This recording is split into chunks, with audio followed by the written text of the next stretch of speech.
What's up, Brian? Okay, so I was supposed to record a video yesterday, but it didn't upload. It didn't go through. So today, I got you.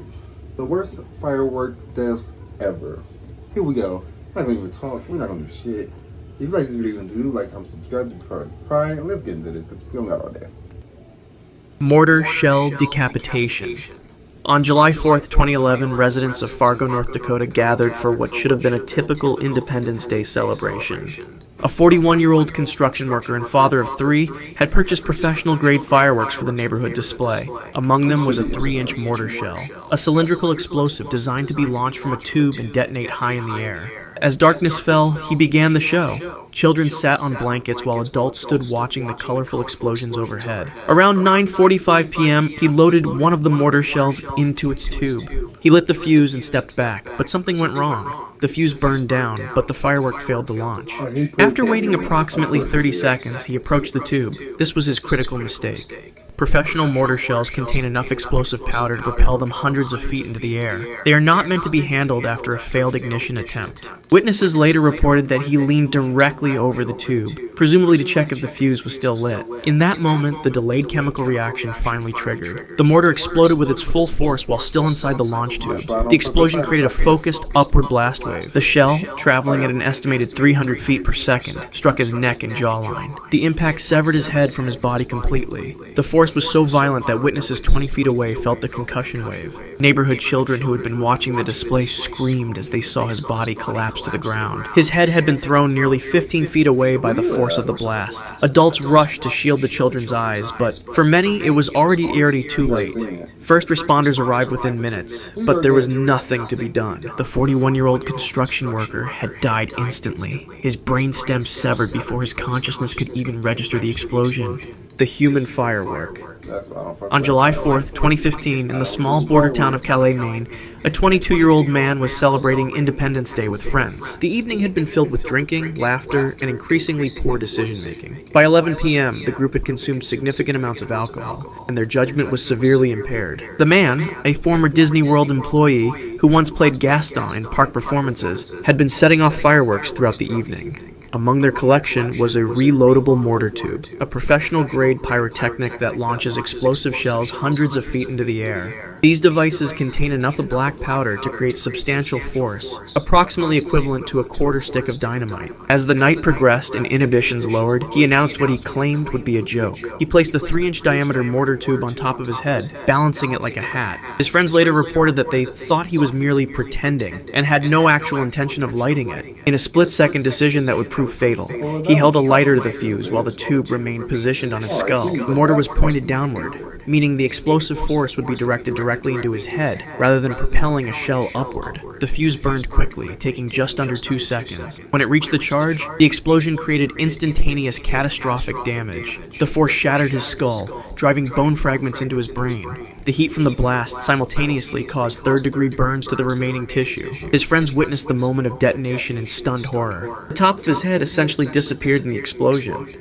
He collapsed immediately, blood pooling beneath what remained of his skull. Despite frantic calls to emergency services, there was no possibility of survival. Medical examiners later confirmed that death had been instantaneous. The blast wave had destroyed his brainstem, ending all neural activity before his body even hit the ground. Highway bridge collapse. On February 1st, 2013, an ordinary morning commute in China's Henan province became a scene of unprecedented destruction. Shortly after 7 a.m., a cargo truck heavily loaded with fireworks approached the Yichang Bridge near Sanmenxia City. The elevated expressway, standing 90 feet above the ground, carried thousands of vehicles daily across the Yi River. The truck contained approximately 6 tons of commercial fireworks destined for Lunar New Year celebrations. Chinese regulations classified these particular pyrotechnics as 1.3G explosives, professional-grade materials with substantial explosive potential. Under Chinese law, such cargo required special permits and safety protocols, none of which the driver possessed. Traffic was moving at approximately 40 miles per hour, and witnesses noticed smoke coming from the truck's cargo area. The driver, likely aware of the imminent danger, attempted to pull over on the bridge shoulder. He never made it. At 7:28 a.m., the first explosion occurred. It was relatively small but ignited the remaining inventory. Within 3 seconds, the primary detonation followed. The blast created a pressure wave estimated at 35 pounds per square inch, strong enough to rupture internal organs at close range. The explosion's force transferred directly into the bridge's bridge's concrete support columns. Engineers later explained that the concentrated energy overwhelmed the structure's load-bearing capacity. The reinforced concrete, designed to withstand vertical pressure but not explosive force, cracked and then shattered. A section of roadway measuring 260 feet collapsed almost immediately. Surveillance footage showed the bridge buckling like a wave before disintegrating. 26 vehicles, including 5 trucks and 17 cars, plunged nearly 90 feet to the frozen ground below. The combined trauma of the explosion and fall was instantly fatal for most victims. Those who survived the initial blast suffered massive internal injuries from the impact. Bodies recovered showed compound fractures, severed limbs, and extensive internal hemorrhaging. Many were burned beyond recognition by the fireball that engulfed the wreckage. Among the 26 people who perished, several remained alive briefly, trapped in crushed vehicles as secondary explosions continued around them. Damn. Factory fire in chemical mixing room. On September 5, 2012, workers at Om Shakti Fireworks Industries in Sivakasi, India, arrived for what seemed like an ordinary day. The facility, located in what locals called the fireworks capital of India, was one of hundreds of manufacturing operations in the region.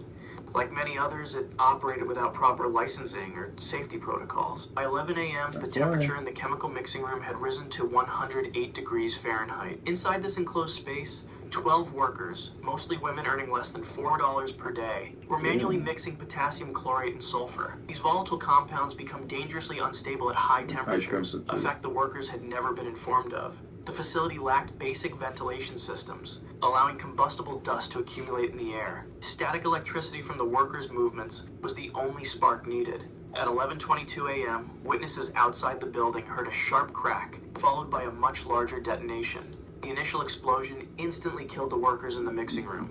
Their bodies absorbed the full force of the blast wave, which reached temperatures exceeding 2,000 degrees Fahrenheit. The explosion ignited adjoining storage areas containing pre-made fireworks, creating a chain reaction. As the fire spread, it reached a room where 38 workers were assembling consumer fireworks by hand. The room had a single exit door, which became blocked by falling debris. The windows were barred with metal grates, a common anti-theft measure that now became a death trap. Workers pressed against the windows, visible to onlookers who had gathered outside. Many were still alive, breathing in toxic smoke from burning chemicals. The smoke contained potassium chlorate particles, which caused severe internal burns to their respiratory systems. Some workers managed to squeeze through gaps in the window bars, suffering deep lacerations in the process. Those who couldn't escape remained trapped as the room filled with smoke and flames. Autopsies later revealed that many victims died not from burns but from asphyxiation, their lungs destroyed by chemical smoke. First responders arrived 30 minutes after the initial explosion, by which time 40 people had already perished. The intense heat and ongoing secondary explosions prevented rescue teams from entering the building for several hours.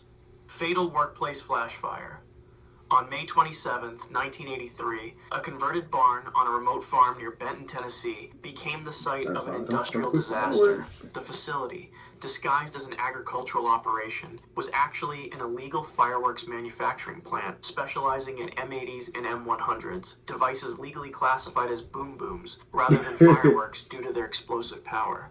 An M80 contains approximately 3 grams of flash powder, equivalent to about 1/4 of a stick of dynamite. The more powerful M100s contain nearly twice that amount. The facility had stockpiled materials to produce over 50,000 of these devices. At 9:15 a.m., 11 workers were inside the barn handling the explosive materials. Most were local residents with no formal training in handling hazardous compounds. They worked at tables covered with flash powder, a mixture of potassium perchlorate, aluminum, and sulfur that ignites at the slightest spark. A 52-year-old supervisor was demonstrating how to pack the powder into cardboard tubes when static electricity from his clothing created a tiny spark. Witnesses outside the barn reported hearing a sound like a single balloon popping, followed immediately by a deafening roar. The initial spark ignited the powder on his table, which in turn detonated approximately 1,000 pounds of flash powder stored throughout the building. The explosion created a pressure wave that expanded at over 17,000 feet per second. The wooden barn disintegrated instantly. Splinters of wood became lethal projectiles, some found embedded in trees over 300 yards away. The shockwave liquefied the internal organs of everyone inside. Their lungs ruptured from the sudden pressure change, and the brain hemorrhaging occurred before they could process what was happening. 10 of the 11 workers died instantly, their bodies torn apart by the blast. Incredibly, one worker survived the initial explosion but suffered third-degree burns over 80% of his body. First responders found him walking in circles, in shock, his clothes blown completely off and his skin hanging in sheets. The explosion was so powerful that residents in Chattanooga, 20 miles away, reported hearing the blast and feeling their windows rattle. The crater where the barn once stood measured 38 feet across and 12 feet deep. Instant throat strike in backyard. On July 4th, 2013, a 19-year-old father of two was celebrating Independence Day in the backyard of his Oklahoma home. He had invited family and friends for a barbecue and fireworks display. His wife and children were among those gathered on lawn chairs as darkness fell. He had purchased several consumer-grade fireworks, including a multi-shot aerial repeater commonly called a cake. These devices contain multiple tubes fused together to fire sequentially, launching colorful bursts into the sky in rapid succession. This particular cake contained 36 shots and was designed to create a finale-like display. At approximately 9:45 p.m., he set up the cake on a flat portion of his backyard. He lit the fuse and retreated to a safe distance. The first few shots launched normally, exploding in bright colors overhead. Then the firing sequence stopped unexpectedly. After waiting 30 seconds, he made the fatal decision to approach the device. This violated the most basic safety principle of firework. Never approach a lit firework, even if it appears to have malfunctioned. As his family watched, he bent over the cake to examine it. Inside the device, the fuse had not extinguished, but merely slowed. As his face came within inches of the tubes, the smoldering fuse reached the next charge. The aerial shell, a cylindrical projectile containing flash powder and color-producing chemicals, fired directly at him. The shell struck his throat at point-blank range with a velocity of approximately 200 feet per second. It did not explode on impact but continued into his neck. When it detonated a split second later, the explosion occurred inside his throat. The blast severed his carotid arteries and jugular vein instantly. It also fractured his cervical vertebrae and ruptured his trachea. Blood sprayed in an arc as he fell backward onto the lawn. His wife screamed and ran toward him while others grabbed the children to shield their eyes. He remained conscious for approximately 20 seconds as blood filled his severed airway. Unable to breathe or speak, he locked eyes with his wife as she reached him, before losing consciousness from rapid blood loss. Death by detonated firework shell.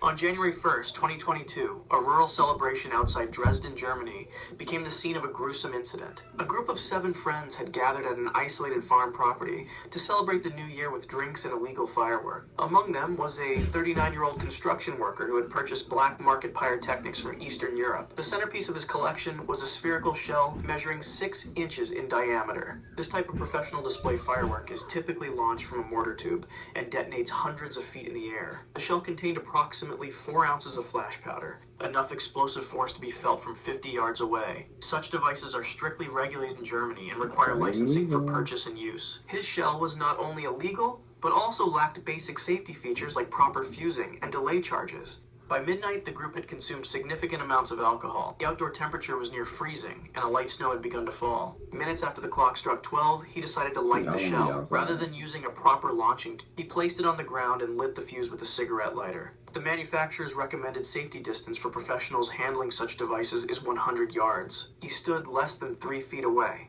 The fuse, designed for professional timing systems, burned faster than expected. He had no time to retreat before ignition. When the device detonated, it did not launch upward as designed, but exploded at ground level with its full force directed outward. The blast wave struck his face and upper body first. The pressure front, moving at over 7,000 feet per second, shattered his facial bones instantly. Fragments of the shell's casing became shrapnel, penetrating his face and neck at velocities comparable to bullets. His friends, standing several yards back, were knocked to the ground, but escaped serious injury. When they recovered and approached him, they found a scene so grisly that 2 immediately vomited. The explosion had completely obliterated his facial features, leaving an unrecognizable mass of tissue. He remained alive for approximately 40 seconds, his brain still functioning despite catastrophic damage to his face and airways. He attempted to breathe through a ruined trachea, producing a gurgling sound that his friends would later describe as the most disturbing thing they had ever heard. Illegal cake bomb explosion. On January 1st, 2025, residents of Aliamanu, Hawaii gathered for their annual neighborhood New Year's celebration. The block party had grown each year, with 2025's event attracting over 100 people to the residential street. Among them were 3 women in their 30s. close friends who had attended the celebration together for several years. At 11:45 p.m., a local resident brought out what he called his special surprise. It was an illegally modified firework device known as a cake bomb, a consumer-grade multi-shot aerial repeater that had been altered to fire simultaneously rather than in sequence. The original manufacturer designed the device to launch 36 separate shots over 40 seconds. He had rewired it to trigger all charges at once. Next to this modified cake, he had positioned a stockpile of additional aerial shells and rockets. Hawaii state law prohibits consumer possession of any aerial fireworks, and the total explosive material present exceeded legal limits by over 20 times. The crowd gathered in a semicircle approximately 30 feet from the display. At 11:59 p.m., he lit the fuse and hurried back toward the crowd. The modified cake began to tip as soon as the first tubes ignited. Instead of shooting upward, the flaming projectiles fired horizontally into the nearby pile of additional fireworks. The chain reaction took less than 2 seconds to develop. Dozens of aerial shells detonated at ground level, creating a rapidly expanding cloud of fire, sparks, and shrapnel. The first woman, standing directly in the path of the main explosion, received the worst injuries. The blast wave reached them first, traveling at over 1,000 feet per second. The pressure front ruptured their eardrums instantly and caused immediate barotrauma to their lungs. Milliseconds later, burning fragments struck their bodies at high velocity. Standing directly in the path of the main explosion received the worst injuries. Metal fragments from shell casings penetrated her torso and neck, severing her carotid artery. She collapsed immediately, blood pulsing from her neck wound. The second and third women remained standing briefly, their bodies penetrated by dozens of burning fragments. The flash powder ignited their clothing, engulfing them in flames. Their screams joined the chaos of noise as bystanders scattered in panic. Within 30 seconds, all three women had lost consciousness from blood loss and shock. If you want to see more videos like this, basically the video's telling you, get a professional. Stop trying to do shit yourself. The worst library deaths. Why is that a thing? Who dies in the library? Now I gotta watch it. I'm interested. Anyways, if you like this video, you could go watch the one with the library, because I'm about to watch that one next, because, like, comment, subscribe to Heart of Pride, and I'll catch y'all in the next one, because I'm about to watch that one. I'm out.